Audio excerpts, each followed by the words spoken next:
segundo ponto, a segunda realidade que eu quero que você guarde, muito próprio desse próprio versículo de Tiago 4, é que você vai ter que aprender a ser honesto quando você for lidar com conflitos, com o que está acontecendo dentro de você.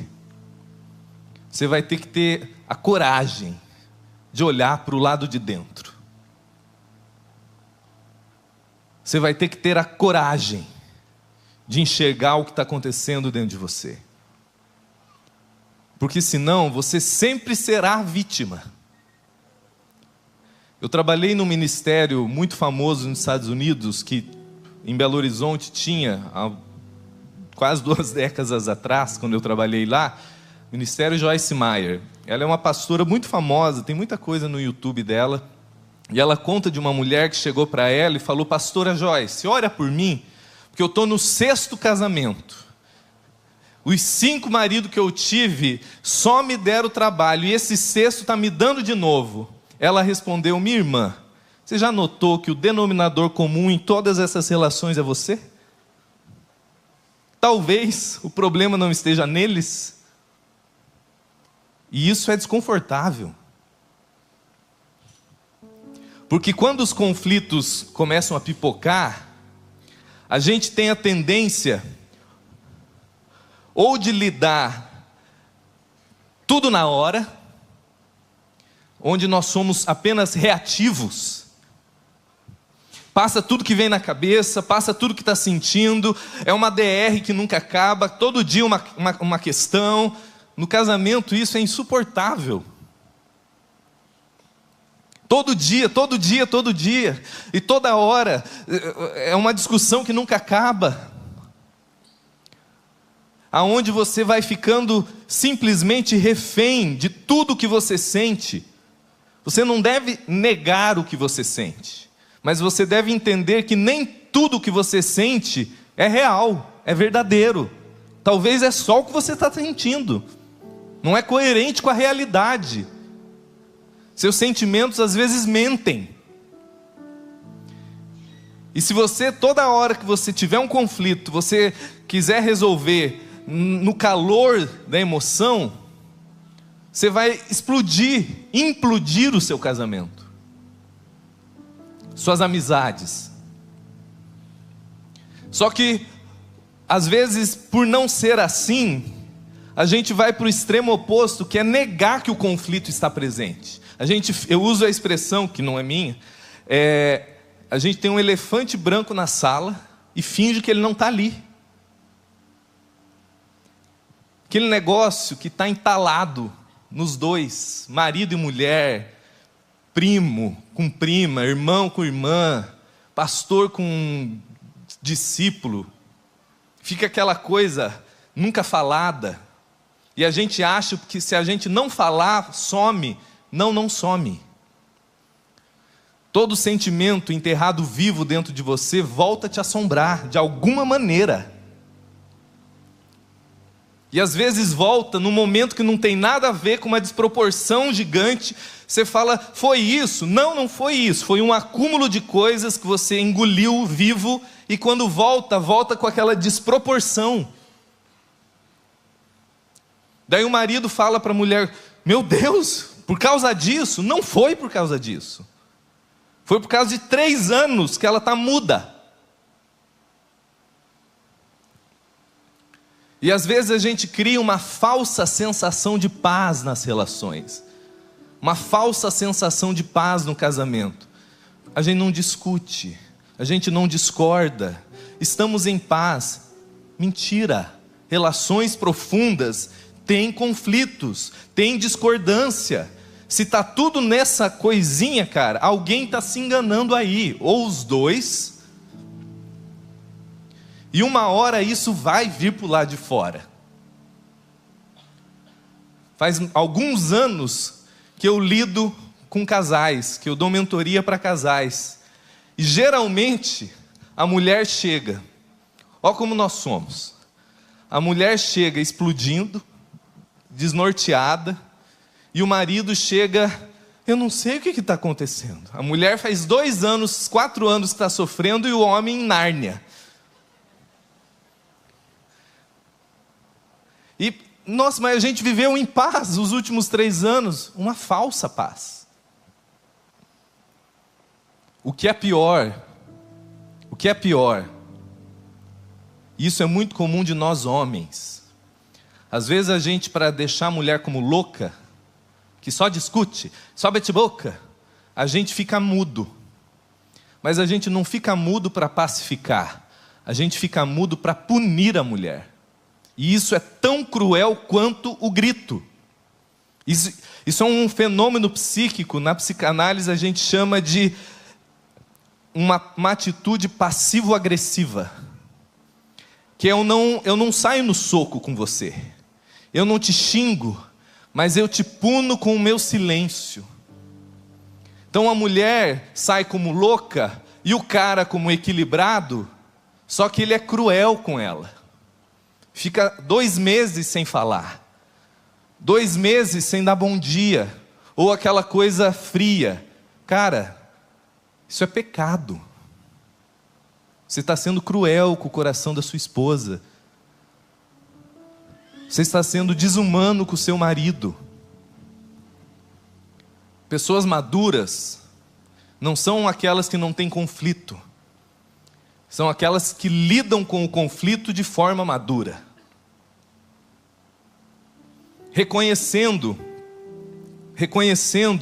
que por detrás daquele conflito existe uma guerra dentro de mim. Que é por isso que eu preciso ter a coragem de reconhecer o que está acontecendo dentro de mim. Que quando ele falou isso, que quando ela falou aquilo, que quando ele me tratou assim, me desestabilizou tanto. O que fez com que na minha conversa com a minha esposa, com meu irmão, com a minha mãe, quando ela fez aquele comentário, faz 3 dias que eu não durmo bem. Entenda. Às vezes ele te tratou mal. Entenda, óbvio, às vezes ela foi maldosa. Mas se você quer ser uma pessoa livre mesmo, madura mesmo, você tem que ser honesto e falar assim, o porquê que a fala dele, a fala dela entrou tão fundo e me machucou tanto. Aí você saiu de uma posição de uma mera vítima passiva e entrou no lugar de entender o que está acontecendo dentro de mim, que eu não posso me permitir viver escravo do olhar e da fala do outro. Aí algo começou a mudar na sua vida. Quando você começa a fazer essa viagem. Quando você começa a entender, e a ofensa ela denuncia muito. É horrível ficar ofendido. Mas sempre que você se sentir muito ofendido, você tem que perguntar para si próprio: por que isso me ofendeu tanto? O que isso significa dentro de mim? Que aquele olhar, que aquela fala, que aquele toque, que aquela postagem faz... É normal, meu irmão. Só pedra não sente nada. Poste de ferro não sente, ser humano sente. Mas faz 4 dias, tem algo errado aí. E Paulo, escrevendo aos Filipenses, escrevendo aos Gálatas, ele traz para nós um olhar tão cortante sobre a condição do coração humano, muito mais do que uma análise psicológica, mas um olhar teológico visceral de qual é a nossa condição, de o porquê que nós entramos tantos em conflito. Porque ele vai dizer em Filipenses 2 e Gálatas 5, que nós vamos adoecendo, porque nós vamos caminhando em vanglória, em orgulho. Filipenses 2, ele fala: não paute as relações de vocês no orgulho, na vanglória. E o que isso significa? A palavra grega ali, orgulho, vanglória, significa literalmente vazio de glória. Vazio de glória. Essa é a condição do coração do ser humano atualmente. Um senso de vazio, de insegurança profundo. Você tem que entender que você e eu, que o ser humano foi criado para provar, desfrutar e refletir glória, a glória de Deus. Essa é a nossa vocação. Se você ler Romanos 1, Romanos 2, essa é a descrição da vida humana. Nós fomos criados para a glória, para provar, desfrutar e refletir glória. Só que nós nos perdemos, nos rebelamos contra a nossa vocação e um vácuo ficou dentro da gente. E esse vazio, essa insegurança que você carrega, essencial, faz com que a gente viva desesperado por reconhecimento. João 5, Jesus fala assim: vocês se gloriam uns nos outros. Eu preciso que você me valide, eu preciso que você diga que eu sou alguém, eu preciso que eu seja afirmado, porque tem essa insegurança dentro de você. Então você passa a usar as suas relações para tentar preencher esse vazio, essa insegurança. Mas o problema disso é que você começa a desenvolver relações com lógicas de mercado, custo-benefício. Então eu uso você para preencher a minha angústia. Eu projeto sobre você. E quando a gente entra no casamento assim, e na maioria das vezes nós entramos assim, é a receita para angústia. Porque eu já começo querendo que o outro supra dimensões eternas dentro de mim que ele não vai dar conta. E quando a gente vive nessa lógica de mercado, de custo-benefício, usando todo mundo para preencher a nossa insegurança essencial, esse vazio de glória, quando nós pautamos os nossos vínculos no orgulho, nessa vanglória, normalmente, automaticamente, a nossa mente se fixa na comparação e na competição. A gente se compara e compete o tempo todo com todo mundo.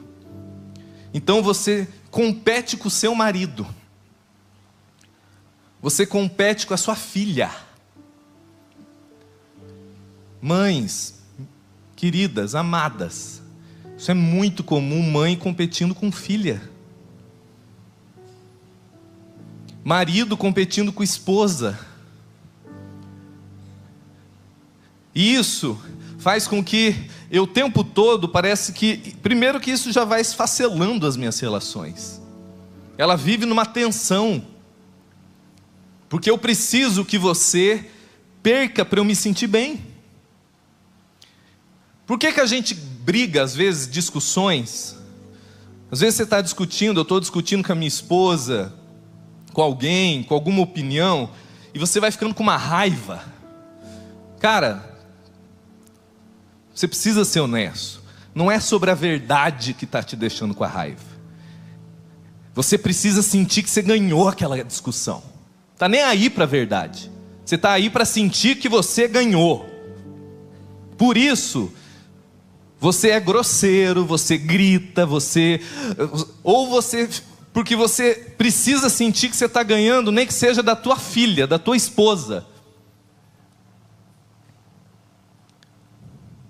Eu já tive momentos que eu falei algo para minha filha, para minha esposa. Entrei no quarto, parei e voltei e falei: me desculpe. Eu fui grosseiro, descontei em você algo que não era culpa tua. Isso foi simples, mamão com açúcar? Lógico que não. Mas você precisa ter essa honestidade sobre o que está acontecendo dentro de você, que faz você viver relações, e isso desencadeia ou um senso de superioridade, que é quando você tem a sensação de que nessa competição você está ganhando, ou um senso de inferioridade, quando você tem a sensação que você está perdendo. E seja o complexo de superioridade ou complexo de inferioridade, tem a mesma base, a mesma raiz: vanglória, orgulho, vazio de glória. Porque naquela discussão que você ficou devastado, você não ficou devastado porque você descobriu que você estava errado e talvez não era daquele jeito, mas aquela sensação de que você perdeu. E isso faz com que faz 3 anos que você dorme com o teu marido, com a tua esposa, mas vocês não se falam bem, vocês não transam, Vocês não têm momentos íntimos, que vocês se descolaram. E o problema não foi o dinheiro, não foi o nascimento de filhos, não foi porque ela engordou, não foi porque ele não está trabalhando. Foi porque vocês dois são dois inseguros, orgulhosos, disputando um com o outro. E isso está adoecendo vocês.